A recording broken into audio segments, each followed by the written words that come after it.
When reason dominates your way of being, life can become stiff and serious.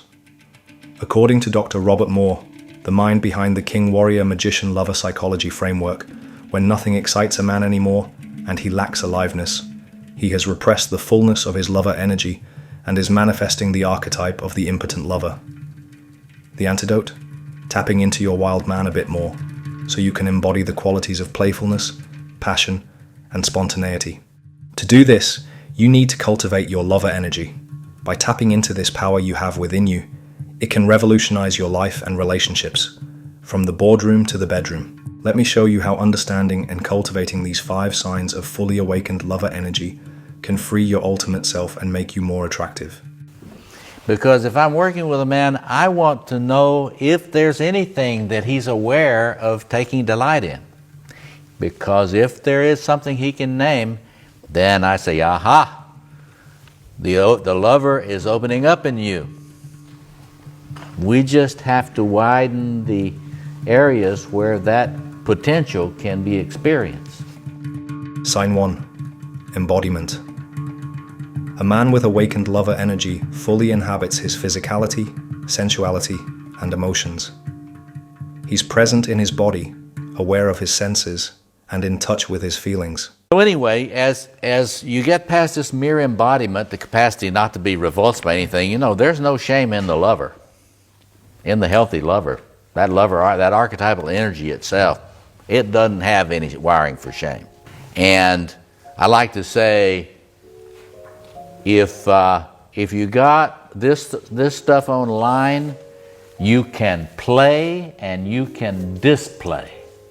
So if you see a bunch of people dancing naked to some ecstatic music, that's play and display.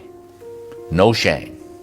Gradually, as you get to where you can enjoy the sensuality of your body, that's a huge achievement. There are a lot of us men who, because of all kinds of early shaming and early abuse, don't have the capacity to connect with any of the joy in the erotic embodiment. To cultivate this, practice mindfulness techniques like meditation. Engage in sensory activities. Savor a delicious meal, take a relaxing bath, or spend time in nature to awaken your sensual connection with the world. If you want to watch a movie that's all about this longing for a sensual connection to the world, try Into the Wild. It's a movie all about getting into nature and finding embodiment in a world you feel disconnected and alienated from.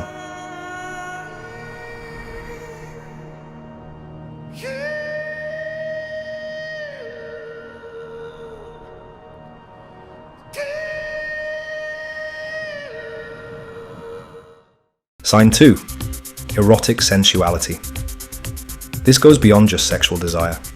It's about embracing pleasure, delight, beauty, and life's richness in all its forms. And I've always said that when a man gets to where he can masturbate, this is an achievement.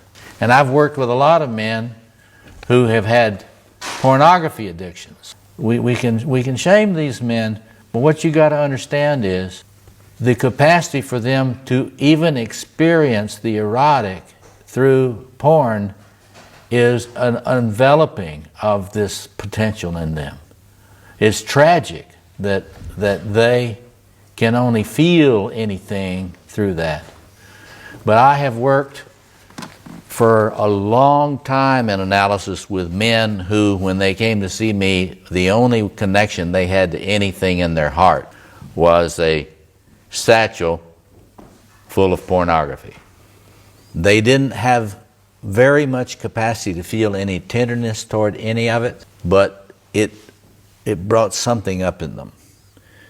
And after a long time of interpretation working with that, gradually the capacity to feel any erotic aliveness gradually grows until, lo and behold, you see, in pornography, the feminine is broken up into all sorts of images. And the person has not yet been able to actually relate to an integrated, embodied feminine yet.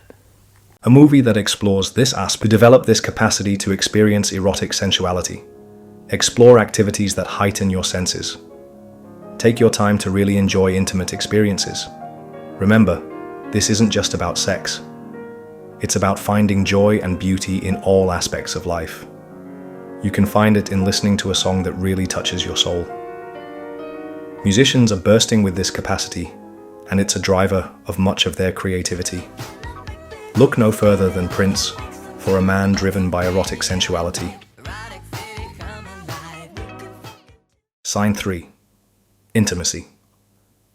A man with awakened lover energy forms deep connections with others. He's open to vulnerability and creates a space of trust and emotional closeness.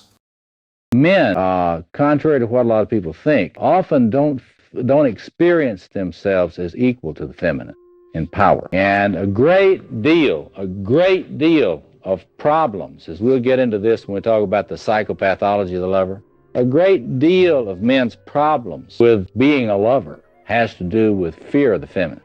I mean, a completely immobilizing, terrifying fear of the feminine. In my book, you show me someone who has been a battering masculine, a man who has battered his wife or girlfriend. I'll show you a man who's terrified of the feminine and is into getting into the shadow warrior and having preemptive strikes on the feminine to try to control it. In his book, Absent Fathers, Lost Sons, Guy Corneau explains how men raised primarily by women often struggle with intimacy due to a lack of paternal influence, which can disconnect them from their innate masculine energy. Maternal love, while well-intentioned, may inadvertently suppress natural masculine traits, leading to internal conflicts and potential resentment towards women. This suppression of masculinity, combined with limited exposure to healthy male role models, can result in difficulties forming close, intimate relationships with women in adulthood. The ability to embody the lover in his fullness requires intimacy, as explained here by one of my favorite minds and souls exploring the big questions out there today, Jordan Hall. Most people alive today really don't have any idea how to love. It's like and this is why. This is what I mean. Love requires intimacy, and intimacy requires vulnerability. And to be able to achieve both vulnerability and intimacy, but I mean skillfulness, being able to actually be intimate, not to be invited into intimacy, but to actually be able to participate in it. Just imagine this scene. Right? So you're born as an infant. You're born, and you're born into a context where every human being you know and every human being you ever will know is capable of profound intimacy and profound vulnerability with each other. And that's been the case for all of them as well. It is rare beyond comprehension to encounter anyone for whom love is not a primary, fundamental, unconscious capacity of profound skill. And so as you're growing up, every encounter you have, you're encountering with somebody else who A, has an open, rich, tender heart and cares for you utterly deeply. Everybody you've ever met in your entire life, that is the primary tone of your experience. And so therefore, as you're going out into the world and suffering the ordinary suffering of being a human, you're held in that envelope, which means that you're able to drink in the fullest possibility of the suffering that you're encountering to develop an even richer capacity to be in a relationship with other people. That's the base case for being able to love other people. So to develop your ability to experience genuine intimacy, practice active listening skills, and engage in open, honest communication with people you know. Regularly check in with loved ones to ensure their needs are being met. This builds deeper, more meaningful relationships. However, a word of caution. Embracing your sensuality and becoming vulnerable doesn't mean becoming overly emotional or exposing yourself unnecessarily. This isn't about being a soppy man who cries at the drop of a hat, walking around with his soft underbelly on display. Ow, motherfucker. Son of a bitch got me. Ow. Goddamn coyotes. Remember, all archetypal energies require balance. The warrior energy within you is crucial for protecting your open heart. The qualities of discernment and alertness, in particular, can help safeguard you in your lover space. They'll signal when to draw up the bridge before receiving a fatal wound from a fake friend or a femme fatale. And this is true for women as well as men, it's very interesting. If you're not connected strongly and adequately enough to your warrior, you will not be capable of intimacy, unless the intimacy is very destructive, masochistic for you. By cultivating this balance, You can be open and vulnerable in the right circumstances while maintaining healthy boundaries and protecting yourself from those who might take advantage of your openness. Sign 4. Joy.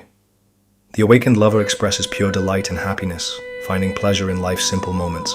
But if you're on this lover line of development, at the top level of this, when it's there in its fullness, you just live in a lot of joy, a lot of the time.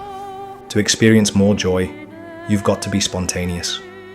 Try new adventurous activities or surprise your partner with romantic gestures. Embrace the unpredictability of life by saying yes to unexpected opportunities. Here, Robert Glover, author of the book No More Mr. Nice Guy, talks about his philosophy of saying yes to life. Every amazing thing in my life has come from saying yes. I say yes to interviews. I say yes to opportunities. I say yes to go be a part of this retreat. I just keep saying yes. And it's funny how things just keep coming to me when you say yes. I used to be, I'd think about it, research it, talk about it a lot, take a lot of time, and then the opportunities come and gone. So I think that being uninhibited, not holding back, having a yes mentality has tended to make me attractive to women. And, I even kind of hesitate to say that, I'm 68 years old, hair's gone. What I've got is white. I just think I'm very average in very many ways. And in spite of that averageness, I don't seem to have any problem attracting good things to my life, whether they be opportunities to talk to interesting people, take interesting trips, have women pay attention to me. And there's no magic to it, but if I just tell guys, again, get out of the house, expand your route, linger in public, talk to people, test for interest, walk through open doors, say yes.